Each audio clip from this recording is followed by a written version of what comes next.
हे राम, औरों को तो प्रतीक्षा पत्थर बना देती है,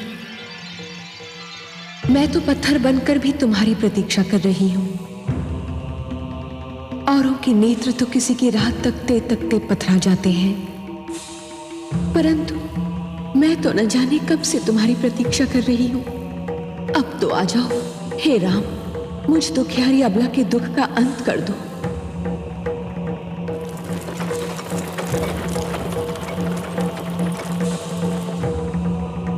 धन्य है वायु का ये झोंका जो मुझ तक तुम्हारे कमल चरणों की धूल की सुगंध लाया है। तुम आ रहे हो, तुम अवश्य आ रहे हो। मुझ दुखियारी के दिन फिरने वाले हैं। तुम मेरे कल्याण के लिए मेरे समीप आ रहे हो।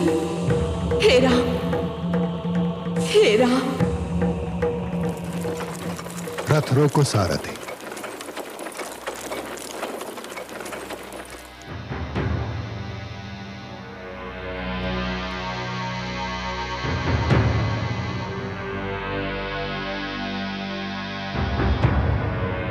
आज हम यहीं विश्राम करेंगे। गुरुदेव, इस उजड़े आश्रम में क्या यह स्थान विश्राम के लिए उचित रहेगा? यह सबसे उत्तम स्थान है शिष्य।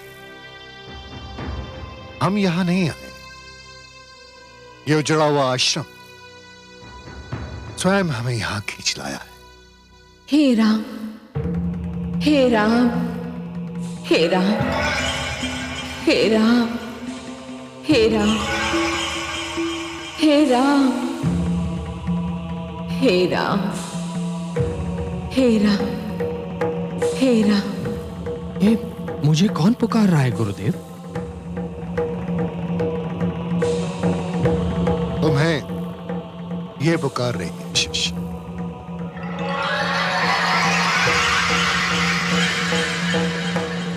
और न जाने कब से पुकार।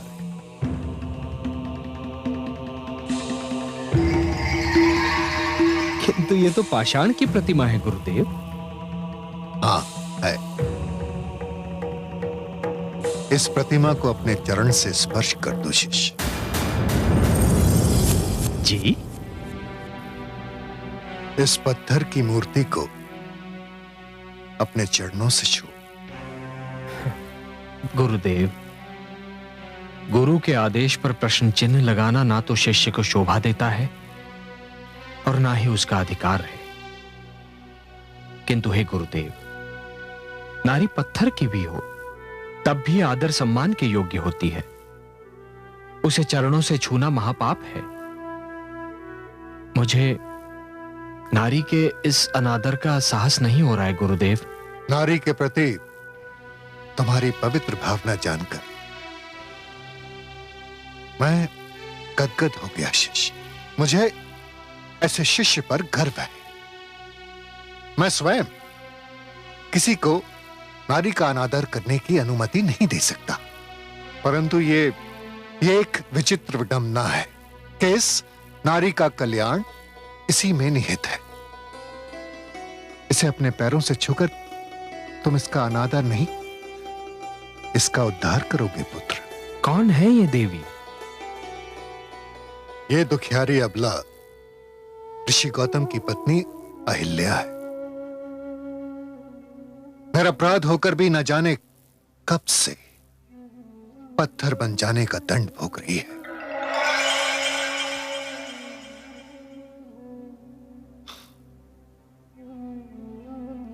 बहुत दुखद है इसकी कथा।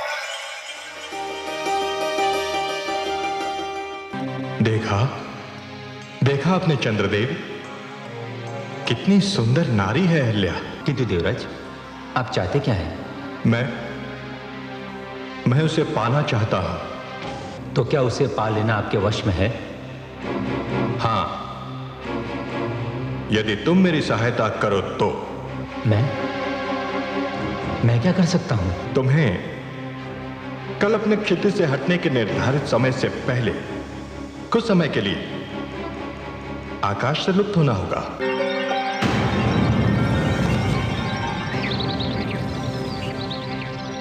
ये क्या?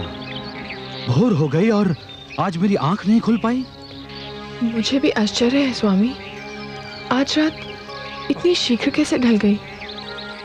मैं अभी आती हूँ।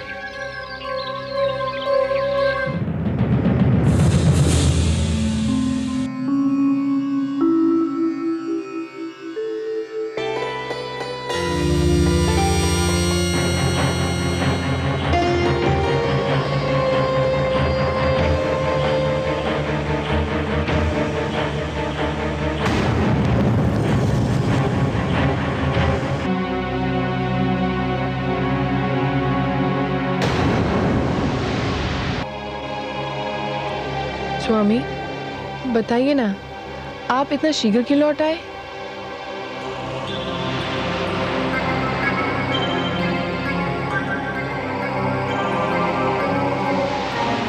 सूर्यदेव के दर्शन को जाते जाते मुझे आपके मुखचंद्र का ध्यान आ गया। मैं विचलित हो उठा।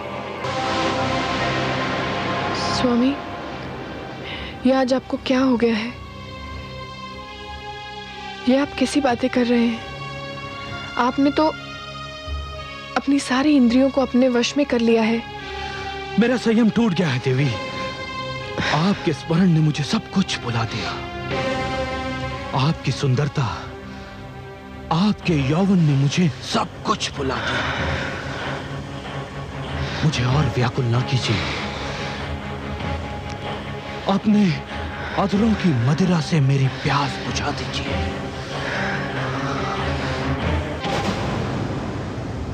अरे ये क्या, चंद्रदेव?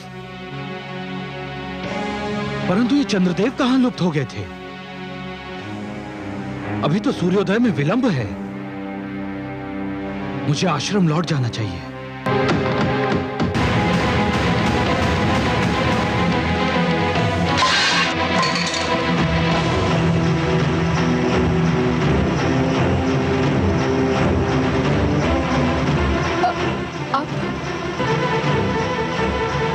ये कौन है? दुष्ट, कौन है तू? अपना वास्तविक रूप दिखा मुझे। तो ये तू है इंद्र? जा, मैं तुझे शाप देता हूं कि जिस वास्ता ने तुझे ये पाप करने पर विवश किया था, तू आज के उपरांत उसके योग्य ही नहीं रहेगा। दूर हो जा मेरे सामने से, दूर हो जा। मुझे क्षमा कर दीजिए स्वामी। क्षमा कदापि नहीं। तेरा शरीर अपवित्र हो चुका है, तेरी आत्मा अपवित्र हो चुकी है। जा, मैं तुझे शाप देता हूं, इसी क्षण तू पत्थर बन जा।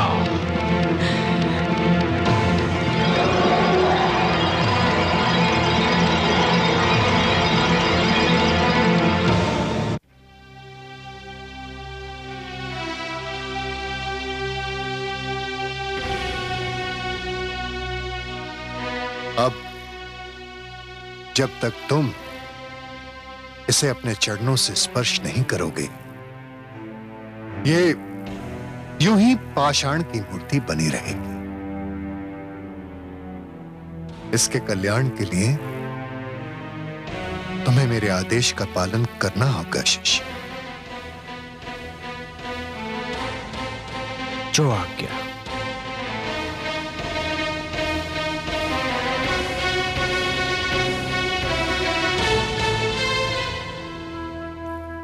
देवी, मेरे लिए नारी हर रूप में माता समान है। मैं आपको अपने चरणों से स्पर्श करने की धृष्टता करने जा रहा हूं, क्षमा कीजिएगा।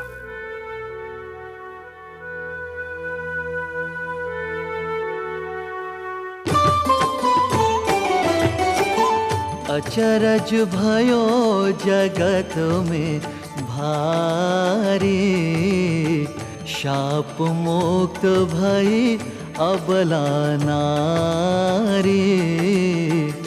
पावन चरण राम को लागा, ऋषि पत्नी पाहन तन त्यागा। ऋषि पत्नी पाहन तन त्यागा।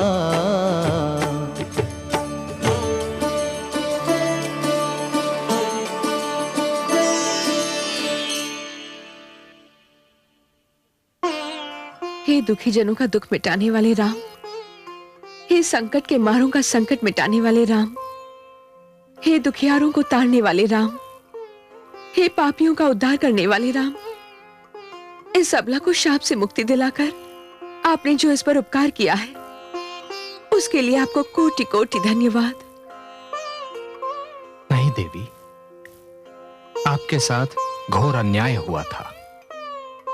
मुझे अपार हर्ष है कि अब आपको न्याय मिल गया है। मुझे आशा ही नहीं, विश्वास भी है कि अब तक महर्षि गौतम को भी अपनी भूल का आभास हो चुका होगा, किंतु वो भी विवश थे देवी, क्योंकि नभ से टूटा हुआ तारा, धनुष से निकला हुआ बाण एवं मुख से निकला हुआ शाप लौटाया नहीं जा सकता, केवल उसका दंड भोगा जा सकता है। पश्चाताप की अग्नि में जलना भी तो दंड ही है देवी। महर्षि अब तक उस अग्नि में जल चुके होंगे। गुरुवर, यदि इस उजाड़ स्थान पर मुझे लाने का यही उद्देश्य था तो वो पूरा हुआ। अब हमें यहां से प्रस्थान करना चाहिए। ऋषि श्रेष्ठ,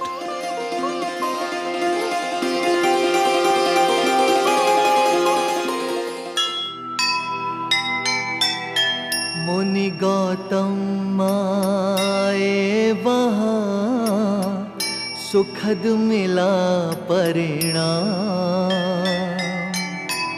शाप मुक्त पत्नी मिले और मिले श्री राम। कहने को तो हो गया ये विधि का संयोग, तप के बल का था मगर ये अनुचित उपयोग, ये अनुचित उपयोग।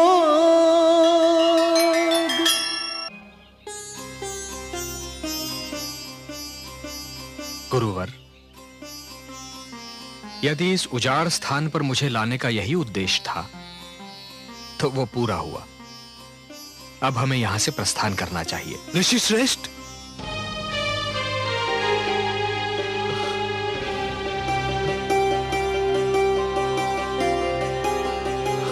महर्षि,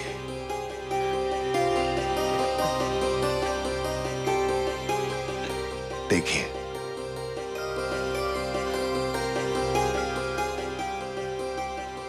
प्रणाम गुरुदेव।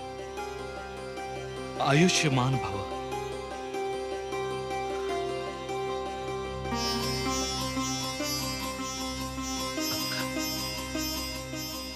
सदा विजयी भव।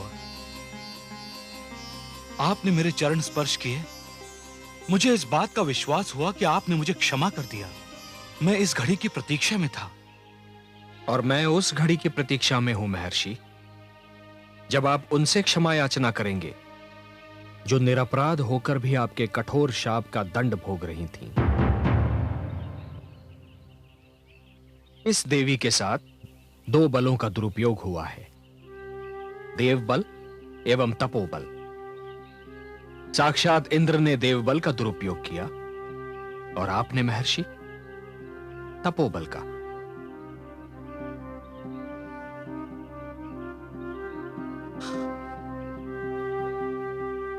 देवी, मेरे शाप ने आपको पत्थर बना दिया, परंतु विश्वास कीजिए, इस शाप ने केवल आपको नहीं, स्वयं मुझे भी दंडित कर दिया था।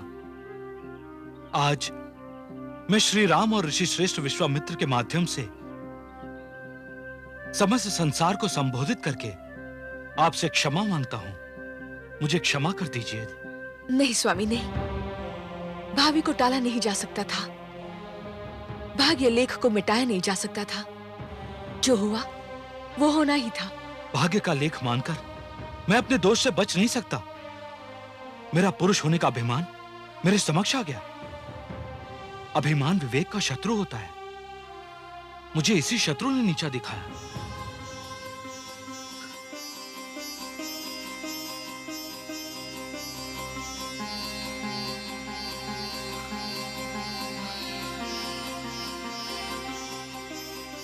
ऋषिवर, संध्या वंदन कर ले, फिर हम भोजन करेंगे।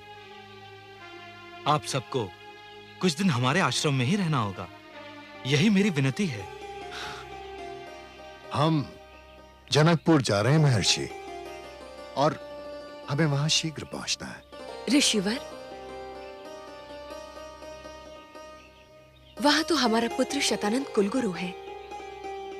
उसी ने राजकुमारी सीता को शिक्षा भी दी है। वहां जाएं तो हमारे पुत्र से अवश्य मिले और उसे मेरे शाप के अंत का समाचार अवश्य दें। अवश्य देवी। यशस्वी भव।